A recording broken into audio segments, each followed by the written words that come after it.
Hi everyone, welcome to Lunch Hour Lessons with Allison. I'm Allison Mädl and today is February 13th, 2019. Every Wednesday at 12:30 I come to you live to introduce a topic that I think is interesting and give you a lesson to take with you into your daily life. If you like what you hear, be sure to comment or like this video, and each week I post a transcript on my blog at AllisonMädl.com.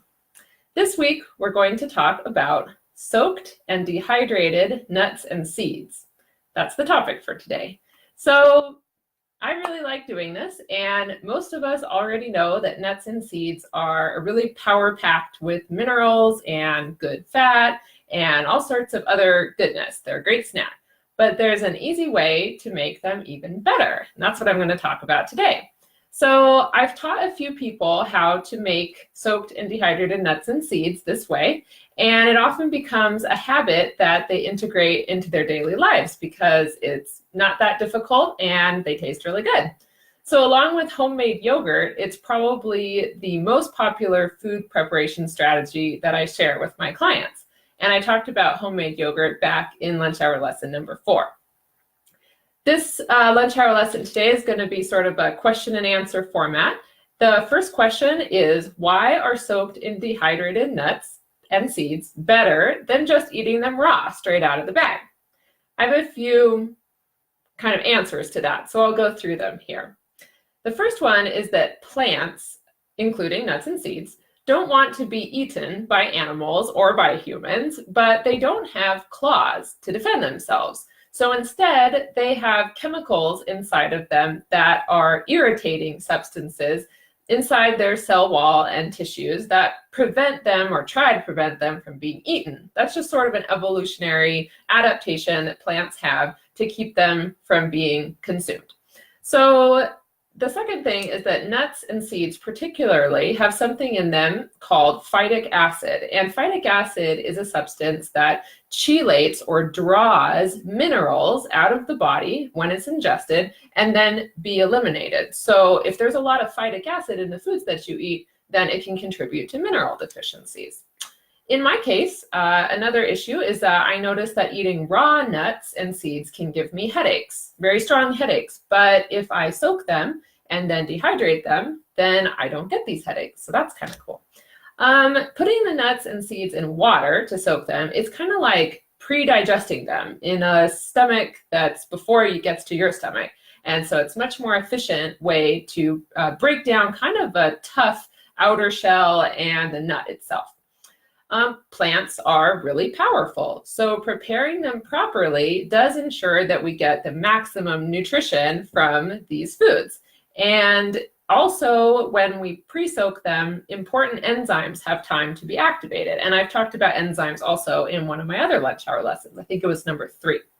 So to summarize, soaking the nuts and seeds makes their good things better and their bad things kind of puts those away. So it's really a win-win. And I'm going to talk right now about how to do it because it's not a difficult procedure, so I can take you through it easily.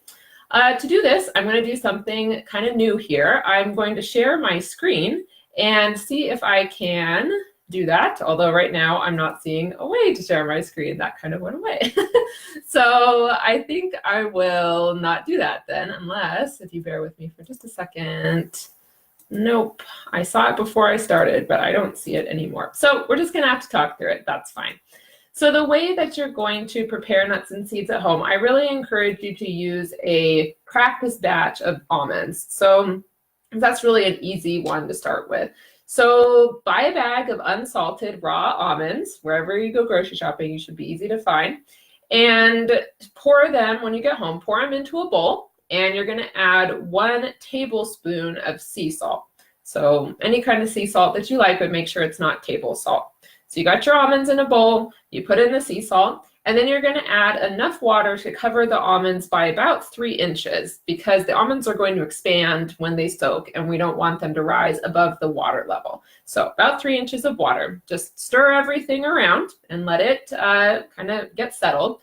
Then you're going to cover the bowl with a dish towel or paper towel and let the almonds soak overnight in salted water for about 8 hours. So it doesn't have to be a full overnight soak, but about 8 hours is about right.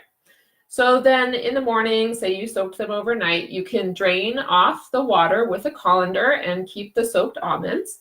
Spread them on a baking sheet. Usually I like to use parchment paper or some sort of silicone baking mat in the oven on the sheet because they can stick a little bit if they're not having that parchment paper. So put the paper down, put the almonds on top, and then set the oven to its lowest temperature setting. Basically what you're going to be doing is turning your oven into a dehydrator. If you have a dedicated vegetable and nut dehydrator, feel free to use that, of course, but a lot of people don't have those, so you can use your oven. But ovens vary widely, so just set it to the lowest setting, and then we'll talk about how to kind of test that.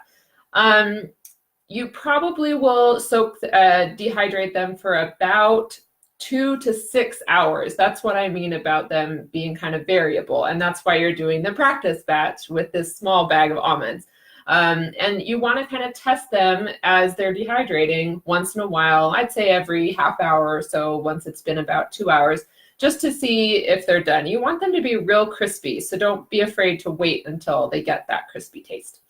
The best kinds of nuts and seeds that are good for soaking, that would be the next question, are almonds, pecans, sunflower seeds, and pumpkin seeds. Again, almonds, sunflower seeds, pecans, and pumpkin seeds. Those are really my favorite.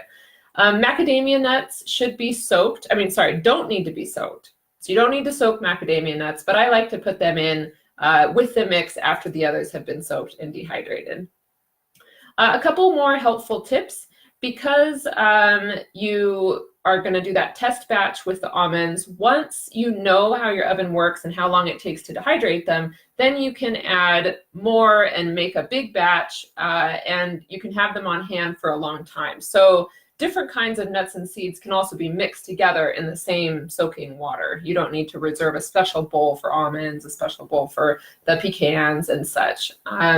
And then when they're done, you want to store the dehydrated nuts in an airtight container in the refrigerator. They can be frozen also, but if you want to just sort of eat them as snacks, definitely keep them in the fridge. The reason being that they've been broken down to and activated a bunch of enzymes, so they're going to go bad fairly quickly. They're not, processed in any way, so we need to make sure we eat them before they go bad. That is all the time we have for today. Be sure to tell a friend this week's lunch hour lesson, which is nuts and seeds need to be soaked in order to be truly health promoting. Again, nuts and seeds need to be soaked in order to be truly health promoting. Like my page to get the weekend tip that's coming out on Saturday, and I'll see you next week. Bye for now.